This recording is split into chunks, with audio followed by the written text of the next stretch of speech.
Globalization and its ethical standard. So we have here defining first globalization. So the worldwide integration of government policies, cultures, social movements, and financial markets through trade and exchange of ideas, intensification of worldwide relationships which link distant localities in such a way that local happenings are shaped by events occurring many miles away and vice versa. It is the stress on transnationalization of the connections taking place in the world today. So, why is it important to include or looking on globalization? Because we need to think about how do we create greater sense of community and how do we work individually to make that community more beloved or more of a reality. So here are some ethical challenges of globalization. So it cannot be denied that globalization has an emerging challenge to address. So it can be deduced from the following: wealth concentration for the few and leaving behind the majority. So of course we can see or observe there is economic inequality. So globalization can exacerbate the wealth gap between and within countries. So we see that rich nations may benefit this uh, what can you say disproportionately, while poorer countries and marginalized population may be left behind. So these poor countries will be exploited. Workers may face poor working conditions, low salaries to keep production costs down. We have here this is fair. Laissez-faire capitalism deepens the inequalities within and between nations for consequentialist and deontological standpoints. States are losing their own sovereignty, the problem of handling the global environment in order to prevent a global ecological collapse. Plus the explosive population growth, which threatens to surpass the Earth's carrying capacity and thus the biosphere. So, of course, we will have resource depletion. Like this explosive population growth, the global demand for resources can lead to overexploitation. And of course, the depletion of natural resources. And also, we have the increased industrial activity and transportation that contribute to the pollution. So it make worse for climate change and its associated impact. And turning to globalization and business ethics. So defining first business ethics as a form of an applied ethics that examines moral principles concerning the business environment, involving issues about corporate policies or uh, corporate policies is more on it sets the framework. Corporate policies again is like the framework, while the corporate practices, of course, it is like the execution of that framework in the operations of the business or of the company. Then business behaviors, the conducts and relationships of individuals in the organization. So of course, talking about um, these issues, of course, it is essential in an organization to establish an ethical framework, ensuring all employees understand and adhere to the expected behaviors. Like the code of conduct, we have anti-harassment policies, even environmental responsibility, like what are the sustainable practices, efficient use of resources, or thus the company comply to the environmental law. Or it can be employees' well-being and safe workplace, anti-corruption policies within the organization, fair labor practices, and so on. So ethics is really needed to business because again, it creates credibility with the public. Like if a company is perceived by the public to be ethical, of course they will be favored on its product or within the company. It brings leadership and its people together. Ethics here helps better decision making in management. Like, for example, decisions which are in the interest of the public, their employees, the company's own long term goal. The next is millennials and Fillennials. So I didn't include exactly the dates or rather the years since if we are going to look on the internet there are small age range when it comes to each generation. So we have here millennials, ethical challenges and responses. So millennials generally refers to the generation of people born between the early 1980s and 1990s. Also might include children born in the early 2000s. So also called as Generation Y because it comes after Generation X. Like this age group has also been called as Peter Pan or Boomerang Generation because of the propensity of some to move back in with their parents because of economic constraint and there is a growing tendency to delay some of the the typical adulthood rites of passage like marriage or starting a full-time career. So we have here the positive and negative characteristics of millennials. So it's negative, lazy, narcissistic, and prone to job from job to job. So it's positive, meanwhile, being open minded, supportive of gay rights and equal rights for minorities, confident, self expressive, liberal, upbeat, and receptive to new ideas and ways of living.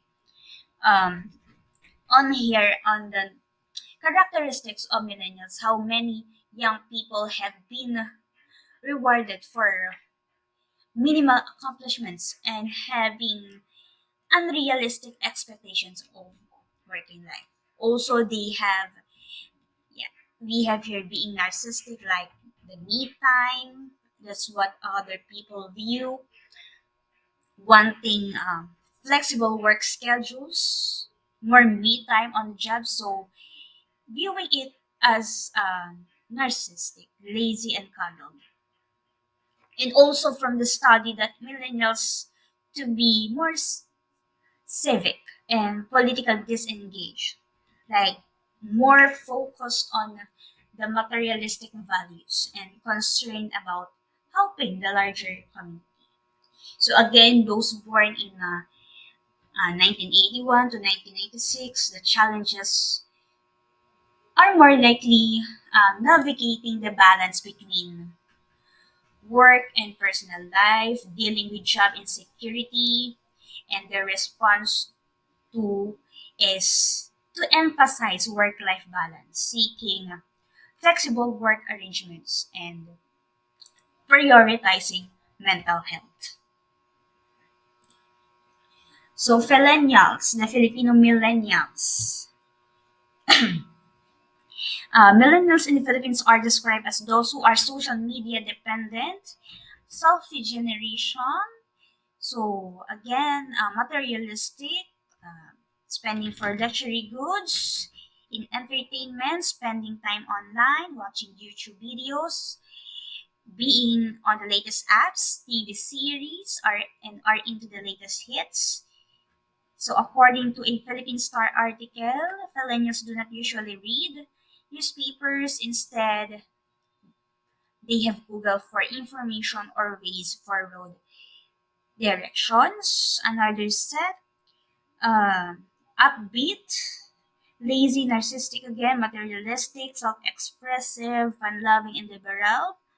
They also have short attention span, known as career shifters. Since career shifters jumping from one field to another, seeing this career shifting as self-discovery.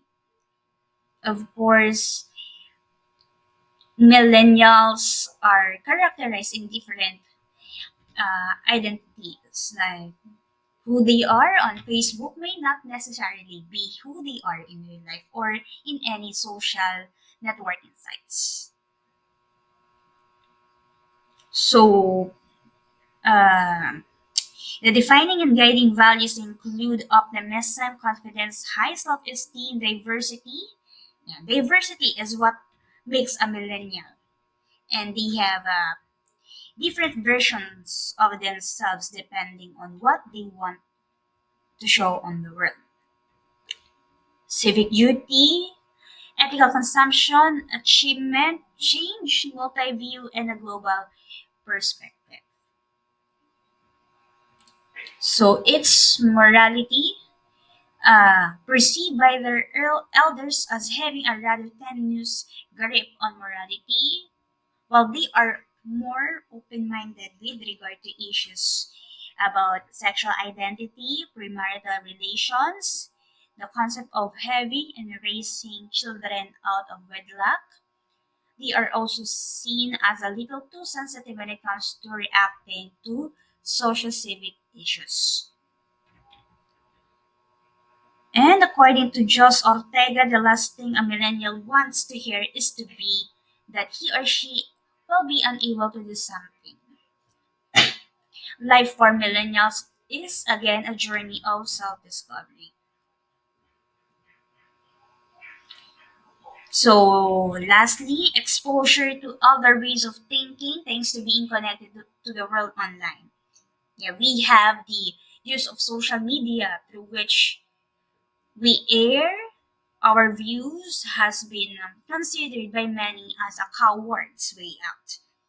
Many people air opinions online instead of in public, so they are protected by a sense of virtual anonymity. So I had me drift away from the traditional religion, diverse alcoholism, softness, like uh, the way the term is used here is can't deal with life's difficulties. Drug addiction and moral relativism. But of course, this is really not the exact. So you can't just identify yourself as the following. It's just, again, diverse. Additionally, some of it don't seem to know what is right and wrong. As a consequence, about half of them do not see anything wrong with casual sex, premarital sex with a prostitute, um, gambling, hazing, and again being computer as the new nanny. It trains millennials to be self-centered and selfish, or they suffer from um, the inability to focus during classes, conversation, studying, and writing. So overall, the challenges could be balancing traditional Filipino values with the modern work ethics, dealing with family expectations, and navigating cultural differences. And in response to this, millennials seek global opportunities, valuing work life balance, and maintaining strong family ties. And of course, we look on the positive side, hardworking, ambitious, socially connected, but sometimes perceived as picky or over reliant on social media. So, in addition, on if we are going to talk about the other generation for Gen Z, I think these people are born from 1997 to 2012. So I'm not sure about the exact. Like the ethical challenge on that generation could be navigating the digital world, dealing with mental health issues, addressing climate change concerns. So, in response to this, advocating for mental health awareness, promoting sustainability. Yeah, we have platforms for activism, promoting gender equality. And of course, the positive characteristic could be tech savvy, socially conscious, innovative, but sometimes perceived as entitled or lacks face-to-face communication. For for Generation Alpha, so this generation 2013 to 2025, or I don't know what would be the last year for Generation Alpha. So growing up in digital age, so they will be dealing with environmental concerns, navigating social media pressures to this emphasizing digital literacy, promoting environmental concerns, and of course, fostering resilience.